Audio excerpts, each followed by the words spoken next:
ورځې وروسته د کویټ هېواد لخوا یو مؤسسه چې د افغانستان سره د بېلابېلو برخو کې کومک او مرستې کوي د هغو د استازو لخوا یو کنفرانس دایر شوی و په استانبول کې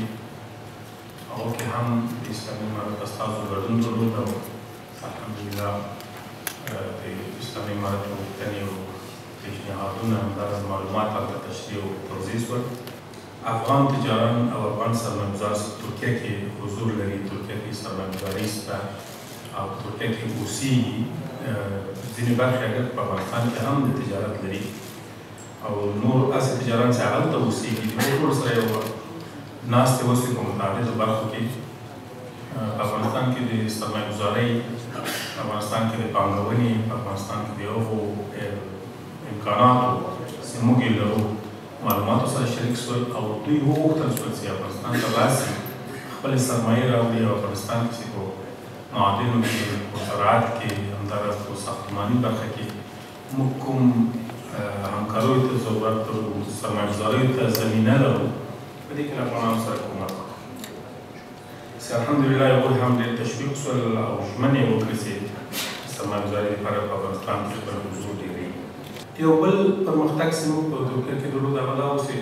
د افغانستان د فعلي وضعیت په اړه باندې متاسفانه په بهر کې تصور ناسم دی. افغانستان لا هم ناامنه هېواد ښودل کېږي. افغانستان د مخدره موادو په برخه کې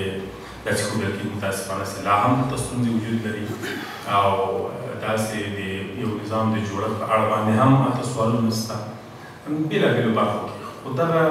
د دې لپاره چې دغه ټول سوالونه حل شوي وي، موږ هڅه وکړه په ترکیه کې د ترکیې هېواد د رسنیو له استازو،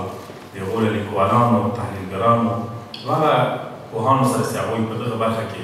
تخصص لري، کار کوي او نهادونه لري، د هغو سره مو مجالس درلودل. ډېری فوکس په دې باندې و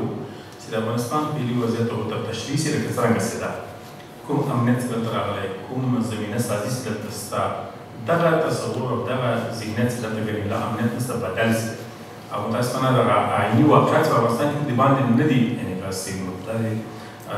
د رسنیو ستونزه وه چې هلته غږ نه ده رسېدلی یا د هغو حضور دلته کم ده، د رسنیو حضور هغوی هم راته تشویق کړه چې راسي رسنۍ راولېږي افغانستان ته. د دې چې کوم واقعیتونه چې کوم لرو او دي دا انعکاس کړي، نړۍ هم پرې خبره کړي، ترکیې ملت هم پرې خبره کړي، همداراز په ترکیه کې کوم تجاران او سرمایه‌ګذاران چې هغوی هم پرې خبره کړي.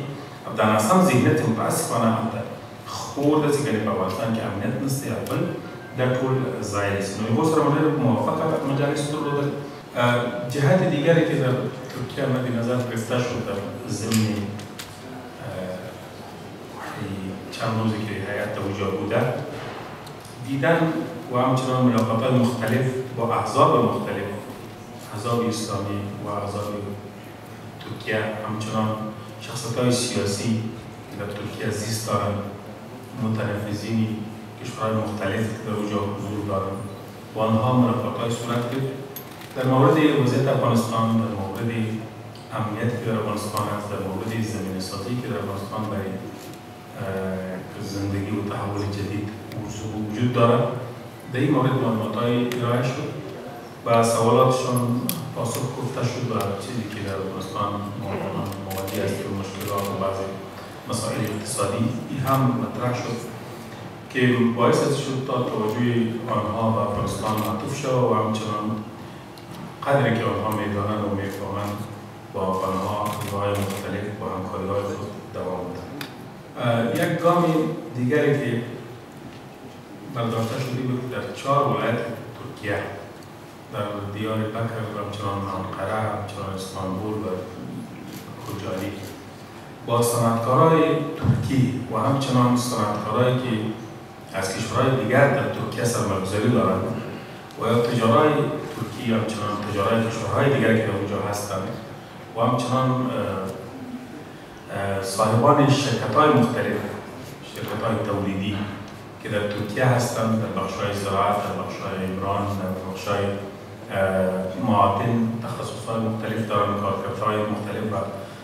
فعالیت‌های مختلف در نقاط مختلف جهان دارند. با آنها هم نشست‌های متعدد انجام شد که الحمدلله آنها بیشتر از همه تشویق شدن که به افغانستان بیاین در ایجاد راستای معدن، در راستای زراعت، در راستای بازسازی و همچنان اعمار شهرها، سرک‌ها در افغانستان سرمایه‌گذاری بکنن. اینجا یک زمینه بسیار خوبی برایشان داره. همچنان به خاطر از اینکه در افغانستان در بخش نظامسازی و حکومتسازی و بخش تکنیکی و بخش چیزهایی که نو مجددا در دنیا رایج است و نظام ما با اون چیزها آشنا باشد، تیم‌های تکنیکی در استانبول، در ترکیه با آنها دیدن کردیم در بخش بانک، در بخش‌های دیگری سرمایه‌گذاری که در بخش تکنیکی نیاز به متخصصین است، نیاز به انجینرها است، نیاز به کادرها است. بعضی نهادها وعده کردند که اگر زمینه برشان فراهم شود میتوانند به افغانستان بیاین، در افغانستان در بخش‌هایی که لازم است همکاری بکنند، نظارات خود داشته باشند، با حکومت همکار باشند، با نهادهای تخصصی همکار باشند، با اداراتی که سکتوری هستند و آنها میخواهند با نیازمندی معاصر جواب بدهند، با آنها همکاری بکنند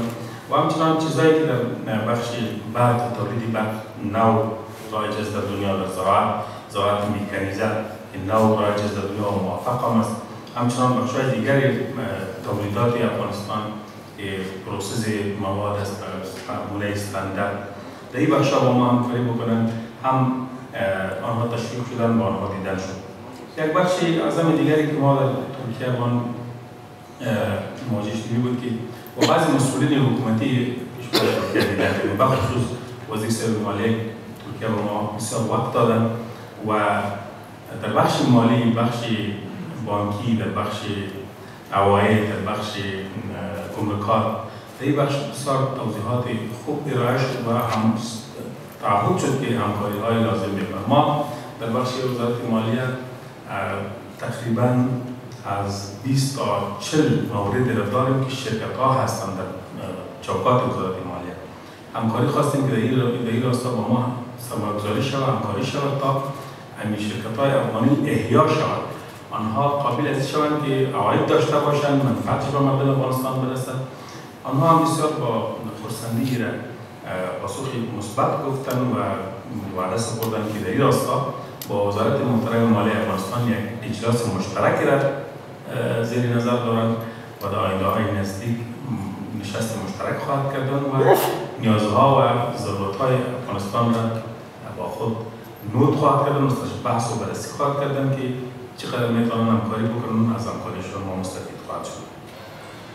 از اینکه کشور دوست، کشور ترکیه در این راستا زمینه‌سازی کرده بود، امارات اسلامی افغانستان نخست از همه از کشور دوست، کشور ترکیه و حکومت ترکیه و مردم ترکیه تشکری می‌نماید. همکاری‌های ملت‌ها و همکاری‌های کشورها و حکومت‌ها با افغان‌ها واقعاً یک نیاز است و یک ضرورت است و الحمدلله که این نیازمندی درک میشه تا حد و